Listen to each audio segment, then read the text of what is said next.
नमस्कार मित्रों, आप सभी का स्वागत है आपके अपने चैनल कथा साहित्य दर्पण में, जिसमें अतीत के चलचित्र रेखा चित्र संग्रह के समस्त रेखा चित्रों की श्रृंखला के अंतर्गत आज अंतिम व 11वां रेखा चित्र लक्ष्मा का हम लोग वाचन करेंगे।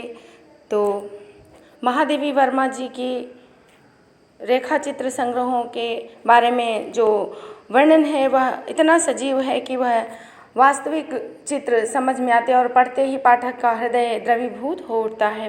और वैसे तो महादेवी वर्मा जी कवयित्री के रूप में प्रसिद्ध है, उनको छायावाद की और आधुनिक युग की मीरा भी कहा जाता है, पर आपका गद्य लेखन भी बेजोड़ रहा है। आपके निबंध, स्त्री विमर्श तथा रेखा चित्र आपकी लेखनी में जान डाल देते हैं। तो ऐसी महान प्रतिभा की धनी महादेवी वर्मा जी के द्वारा लिखे हुए रेखा चित्र संग्रहों में से एक अतीत के चलचित्र का अंतिम रेखा चित्र आज हम लोग देखेंगे। इससे पहले के समस्त रेखा चित्रों का संकलन हमारे चैनल पे मौजूद है और भी महत्वपूर्ण पाठ्यक्रमों में लगे हुए संकलन हमारे यहाँ मौजूद है। तो आपसे विनम्र निवेदन है कि आप हमारे चैनल को सब्सक्राइब करें और अपनी ज़रूरत के अनुसार पढ़ते रहें। तो आइए चलते हैं लक्ष्मा पर। घुल घुल कर धूमिल हो जाने वाले पुराने काले लहंगे को एक विचित्र प्रकार से खोसे, फटी मटमैली ओढ़नी को कई फेंट देकर कमर से लपेटे और दाहिने हाथ में एक बड़ा सा हंसिया संभाले लक्ष्मा नीचे पहाड़ी घास पत्तियों के ढेर पर कूद कर खिलखिला उठी। कुछ पहाड़ी और कुछ हिंदी की खिचड़ी में उसने कहा, हमारे लिए क्या डरते हो? हम क्या तुम्हारे जैसे आदमी हैं? हम तो हैं जानवर, जंगली जानवर। देखो हमारे हाथ पाँव, देखो हमारे काम। मुक्त हंसी से भरी यह पहाड़ी युवती ना जाने क्यों मुझे इतनी भली लगती है। धूप से झुलसा हुआ मुख ऐसा जान पड़ता है जैसे किसी ने कच्चे सेब को आग की आंच में पका लिया हो। सूखी सूखी पलकों में तरल आँखों को ऐसे प्रवाहित मान होती हैं कि नीचे आंसुओं के अथाह जल में तैर रही हो कोई, और ऊपर हंसी की धूप से सूख गई हो। शीत सहते सहते होठों पर फैली नीलिमा सम दांतों की सफ़ेदी से और भी स्पष्ट हो जाती है। रात दिन कठिन पत्थरों पर दौड़ते दौड़ते पैरों में और घास काटते काटते और लकड़ी तोड़ते तोड़ते हाथों में जो कठिनता आ गई है, उसे मिट्टी और गोबर की आर्द्रता ही कुछ कोमल कर देती है। एक ऊंचे टीले पर लक्ष्मा का पहाड़ के हृदय पर पड़े छाले जैसा छोटा घास फूस का घर है। बाप की आंखें खराब हैं, माँ का हाथ टूट गया है और भतीजे भतीजे की माता पर लोकवासिनी और पिता विरक्त हो चुका है। संसारांश ये है कि लक्ष्मा के अतिरिक्त और कोई इतना स्वस्थ नहीं जो कि इन प्राणियों की जीविका की चिंता कर सके।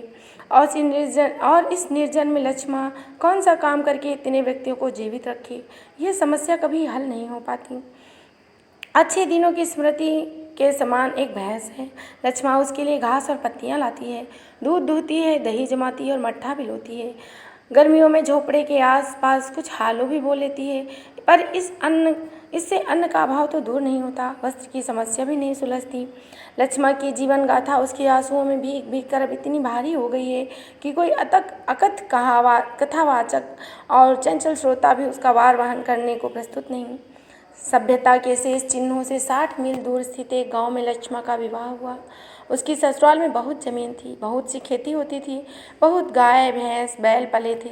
सारांश ये कि सभी कुछ बहुत था, पर कठोर भाग्य ने अपना व्यंग छिपाने के लिए एक स्थान निकाल ही लिया। उसका पति पागल तो नहीं कहा जा सकता, पर उसका मानसिक विकास एक बालक के विकास से अधिक नहीं था।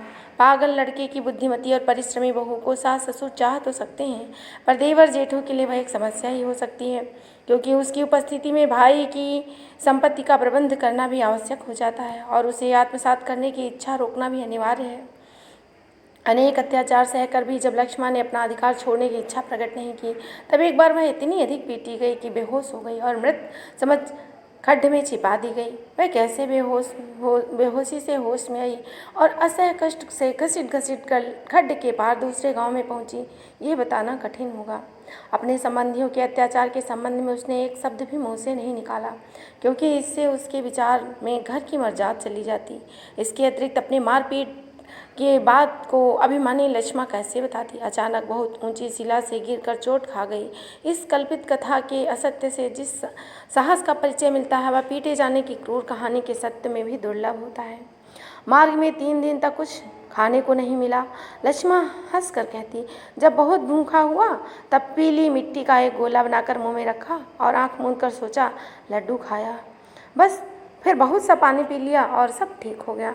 मृत्यु की बैतरणी पार करके आई हुई लक्ष्मण को देख जब नहर वालों ने उसकी ससुराल वालों को दंड देना चाहा, तब लक्ष्मण के तीव्र विरोध ने ही एक महाभारत का सूत्रपात रोका।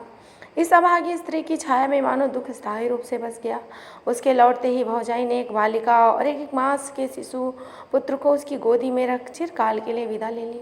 टूटे शरीर और फूटे भाग्य के साथ लक्ष्मण, जो कर्तव्य पूर्ण स्वस्थ हृदय मिला, उसी को लेकर यह मधुर कटु कर्तव्य भार संभाल लेती है।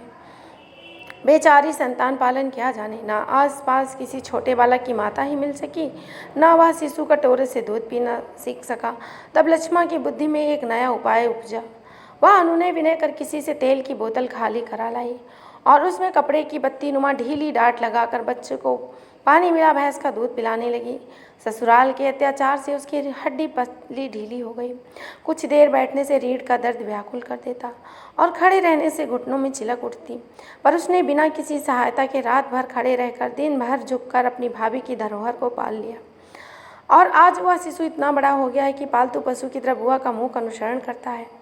पहली बार लक्ष्मण को देख मेरे मन में उसे प्रयाग लाकर पढ़ाने का विचार उठा, पर मेरे प्रस्ताव के उत्तर में लक्ष्मण ने केवल अपने जीर्ण शीर्ण घर की ओर देख सिर झुका लिया। उतने प्राणियों को वह किसके भरोसे छोड़ आती। उस समय आशा की पत्नी वियोग से अव्यवस्थित भाई संभवतः लौटकर अपना कर्तव्य संभाल ले, पर आशा की दुराशा सिद्ध होने पर भी लक्ष्मण की उजली हंसी निराशा की छाया में म्लान नहीं हुई। वह सहज भाव से मुस्कुरा कर कह देती, जंगल में पढ़ लिख कर क्या होगा, यहाँ तो पेड़ पर चढ़कर लकड़ियाँ तोड़ना और पत्तियाँ तोड़ना आना चाहिए। जब माँ बाप नहीं रहेंगे और बच्चे बड़े हो चुकेंगे तब भगवान उसे संसार में क्यों पड़ा रहने देंगे। फिर उसे अवश्य ही ऐसा जन्म मिलेगा जहाँ मेरे पास रहकर वह पढ़ लिख सकेगी। यदि मैं उसे पढ़ाना चाहूँ तो कम से कम दूसरे जन्म तक प्रतीक्षा करूँ।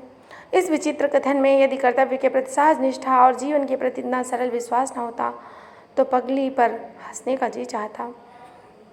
समता के धरातल पर सुख दुख का मुक्त आदान प्रदान यदि मित्रता की परिभाषा मानी जाए तो मेरा मित्र और मेरे पास मित्रता का अभाव।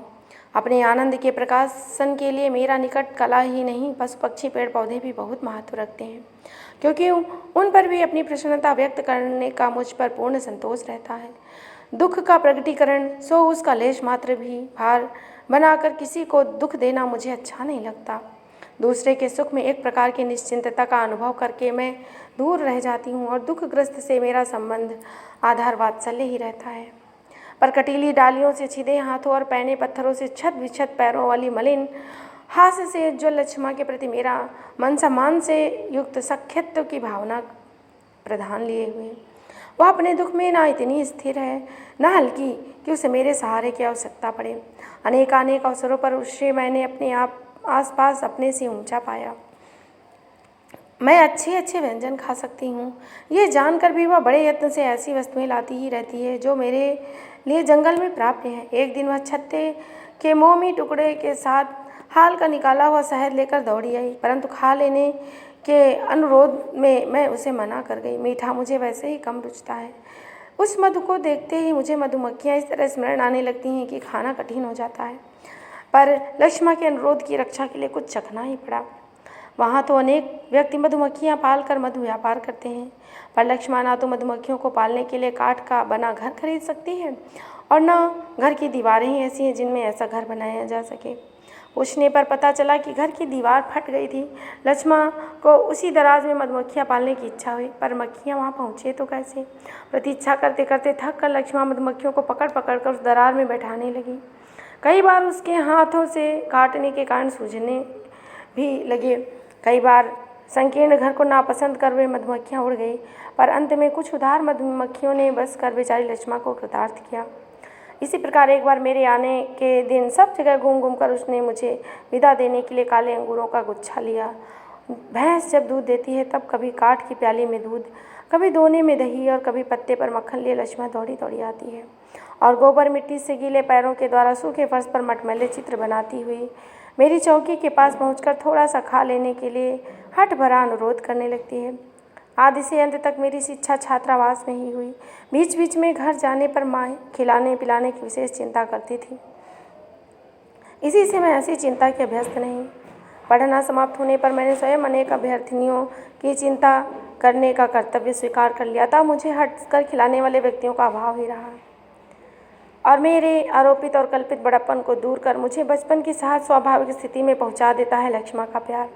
वह अपनी ममता में सरल है। अपने पढ़ने लिखने के बहुत व्याघात पढ़ते देख एक दिन मैंने खिजला कर लक्ष्मा से कहा, अब आने पर मैं सामने वाले पहाड़ की सुनसान चोटी पर ही रहूंगी, जहाँ कोई न पहुँच सके।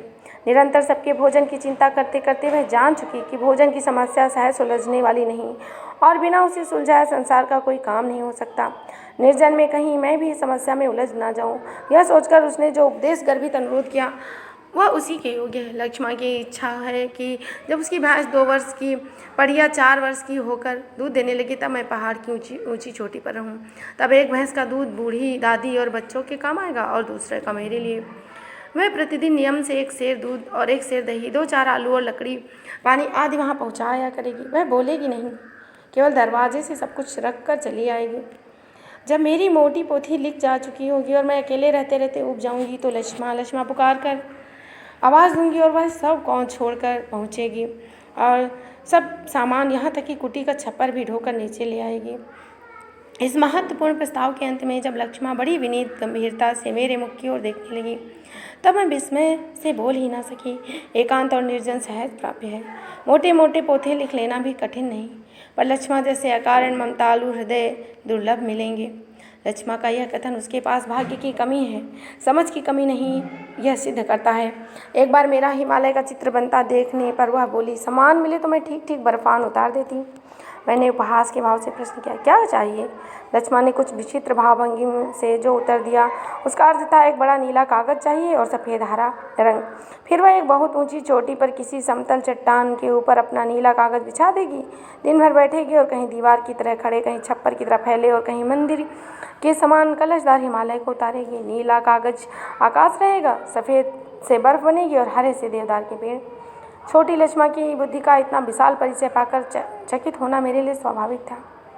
पूछने पर पता चला कि बिना सिखाए लक्ष्मा को फूल पत्ती बेल बूटे बनाने की इतनी चाह है कि वह अपने ही पड़ोसी के घर की दीवारों में भी गेरू और चावल से गोदना गोद देती है। उसकी चित्र रचना में चाहे कुछ अर्थ न रहे, पर बनाने वाली उंगलियों का अपट परिश्रम और साधनहीनता तो प्रत्यक्ष हो जाती। इसी प्रकार देखते देखते वह कुछ कुछ बुनना भी जान गई, पर सिलाइयों और ऊन के अभाव में बूढ़े बाप के लिए स्वेटर बुनने की इच्छा न साकार हुई। साधारणतः असंख्य सुविधाओं असुविधाओं और विविध अभावों पहाड़ी जीवन में स्वार्थ भावना को स्थूल और स्पष्ट रूप दे देते हैं, पर लक्ष्मा के जीवन को मैंने इसका अपवाद ही पाया। मुझे उसकी स्वाभाविक हंसी के पीछे छिपे आंसुओं को खोजना पड़ता है और उन आंसुओं के नीचे छिपे कारणों का पता लगा लेना पड़ता है, और फिर अंत में हम तो ऐसे ही जंगली हैं, हमें क्या चाहिए आदि के द्वारा लक्ष्मा मेरा सारा परिश्रम निष्फल किए बिना नहीं रहती। हृदय से इतनी स्वच्छ लक्ष्मा को बाहर से मलिन ही रहना पड़ता है। कभी कभी तो अपनी मलिनता पर आप ही झुलझुलाकर वह कह उठती है, मैं तो इतनी मैली हूँ कि मुझे भीतर मत आने दिया करो, बाहर ही रोक दिया करो। देखो सारा का सारा घर कैसा लगने लगता है। उसके इस प्रकार के उद्गार स्वयं अपने प्रति हुआ करते हैं, क्योंकि उनके उपरांत वह मुझे सफाई देने लगती है। पाँव सवेरे ही मलमल कर धोए थे, पर आधे रास्ते में भैंस को घास डालने के लिए लौटना पड़ा, और लहंगा तो कल ही मोंगरी से पटक पटक कर पीट कर छाटा था, पर बच्चे के ने मिट्टी भरे हाथ पोंछ दिए। ओढ़नी तो परसों झरने में धोकर सुखाई थी, पर घास बांधने में रस्सी टूट गई, सो इसी से बांधना पड़ा। ना जाने किस युग में लक्ष्मा के पास एक काठ की कंघी थी। जब से वह खोई तब से झरने में धोकर उलझे बालों को नोच कर फेंक देना ही उसका प्रसाधन हो गया। मेरे यहाँ एक पुराने काले कंघे का उपहार पाकर वह एक असंभावित घटना उसको लगी। उसके कंधे को दरारी के साथ कमर में खोस वह पहाड़ के किसी कोने में किस किस झरने की सहायता से श्रृंगार नहीं करती, ये बताना कठिन है, पर उसकी विचित्र केस रचना जनित प्रसन्नता देख आंखों में आंसू आए बिना नहीं रहते।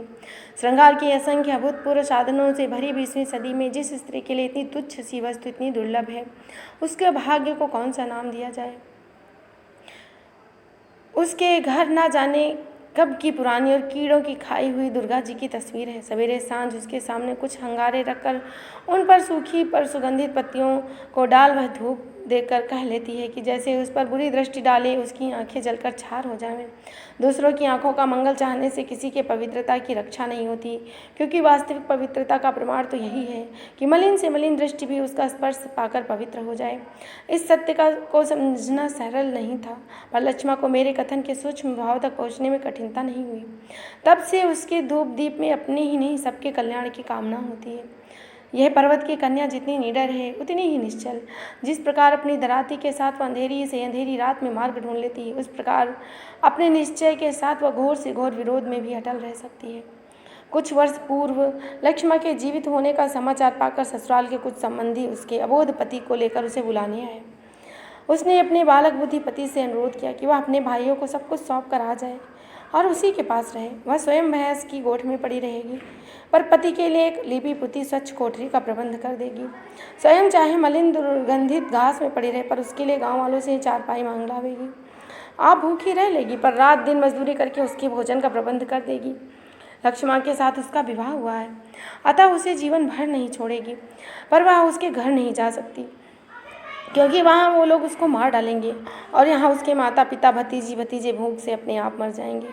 संबंधियों ने उसके पति को वहाँ न छोड़ा, क्योंकि उन्हें मरकर जीवित होने वाली मायाविनी बहू की सच्चाई पर विश्वास नहीं। लक्ष्मा के इस व्यवहार से आसपास असंतोष की लहर फैल गई और अनेक प्रकार की चर्चाएं चलने लगी। समाज के मनोविज्ञान का जैसा परिचय समतल में मिलता है, वैसे ही विषम पर्वत भूमि में एक पुरुष के प्रति अन्याय की कल्पना से ही सारा पुरुष समाज उस स्त्री के से प्रतिशोध लेने को उतारू हो जाता है, और एक स्त्री के साथ क्रूर से क्रूरतम अन्याय का प्रमाण पाकर भी सब स्त्रियां उसके अकारण दंड को अधिक भारी बनाए बिना नहीं रहती। इस तरह पग पग पर पुरुष से सहायता की याचना न करने वाली स्त्री की स्थिति भी कुछ विचित्र है। जितनी ही पहुँच से बाहर होती उतना ही पुरुष झुलझुलाता है, और प्रायः झुलझुलाहट मिथ्या अभियोगों के रूप में परिवर्तित हो जाती है। लक्ष्मा में मैंने अविचल रहने की शक्ति देखी है, और बड़े से बड़े अपकार को क्षमा कर देने की उदारता भी। वह न दूसरों की निंदा करके हल्की बनती है और न अपनी सफाई देकर आत्मविश्वास की न्यूनता प्रकट करती है। गांव के बुरे से बुरे व्यक्ति की चर्चा चलते ही वह सरलता से कह देती है, अपन अपने आप रहेगा। उसके स्वनिर्मित शब्द से इसका अर्थ है कि रहने दो, जो जैसा है वैसा ही करेगा। मार्ग में आने जाने वाले सभ्य और चरने वाली भैंसों और चराने वाली लक्ष्मा के साथ एक उपेक्षा सा व्यवहार करते, तब भी वह रुष्ट नहीं होती, उल्टे उनकी सफाई देने लगती। हम तो आदमी जैसे नहीं, वे बहुत अच्छे हैं, फिर हमसे कैसे बोलेंगे? हम भी नहीं बोलते, तुम बहुत अच्छा नहीं करते क्योंकि हम बोलते हो, पर तुम हमसे अच्छा बोलते हो, इसी से हम तुमको घेरते हैं। ऐसे टूटे फूटे वाक्यों में लक्ष्मा का तात्पर्य छिपा रहता। उसे संपूर्ण समझ लेना चाहे सहज ना हो, पर इतना तो समझ में आ ही जाता है, उसकी अपनी लघुता पर संकुचित हृदय में किसी के प्रति कोई दुर्भावना नहीं रहती। मेरे आने पर दिन में लक्ष्मा बहुत व्यथा भरी रहती और भैंस धोकर मेरे यहाँ दौड़ी आती। पानी भरकर वह फिर एक चक्कर लगाने चल देती, क्योंकि बच्चों को रोटी देकर वह एक फेरी फिर दे जाती। जैसे जैसे मेरा सामान बनता, वैसे वैसे लक्ष्मा के जोड़ जोड़ के बंधन शिथिल हो जाते। 1 मील तक मुझे पहुंचाने आने का उसका नियम, मील का पत्थर आते ही मैं उसे लौट जाने का आदेश देती, तब भी वह खोई खोई सी खड़ी रहती, बार बार आंखें पोंछकर दृष्टि ही दृष्टि में कुछ दूर मेरा अनुसरण करती। पहाड़ी राह तो हमारे यहाँ की लंबी चौड़ी सड़क नहीं है। पग पग चलकर कभी दाहिनी और कभी बाईं ओर मुड़ना पड़ता है। कभी कोई पेड़ दृष्टि रोक लेता है, कभी कोई शिलाखंड। मेरी दृष्टि से ओझल हो जाने पर लक्ष्मा का आंसुओं से गीला कंठ दूर दूर तक सुनाई देता रहता है। संभल के जाना, जल्दी लौटना। अच्छा, इन दिनों लक्ष्मा के सामने भूख से मरने का प्रश्न नहीं रहता। सेब के बाग में फल लदे रहते और पेड़ों के नीचे गिरे कच्चे और खट्टे सेब वहीं सूख कर सड़ जाते, इसी से उन्हें कोई लेने से नहीं रोकता। आजकल किसी भी पेड़ के नीचे बैठ लक्ष्मा से 3 पाव खट्टे और न खाने योग्य सेब गले से उतार लेती और फिर 2 दिन तक निराहार काम में लगी रहती। धीरे धीरे जाड़ा आ रहा है।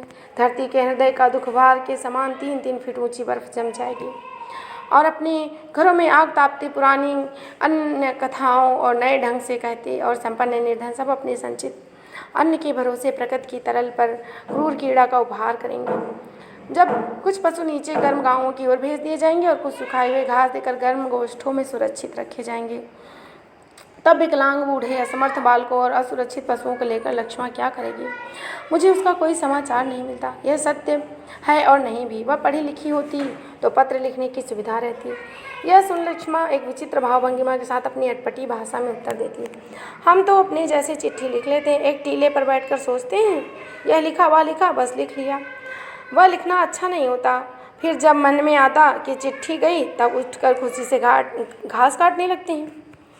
पर जब सर्दियों में अचानक ही यहाँ के गर्म कमरे को छोड़कर उस हिम में मूर्छित पर्वत की ओर जाने का उद्यत होता है, गर्मियों के सभ्य समारोह से मुखरित पर्वतीय सौंदर्य का निरादर कर उस व्यथा से नीरव हिमानी के कोने में पहुँचने के लिए विकल होती हूँ, तब मुझे निरक्षर लक्ष्मा की चिट्ठी नहीं मिलती। ये कौन कह सकता है? और लक्ष्मा का किरदार मेरी आंखों के सामने उपस्थित हो उठता है।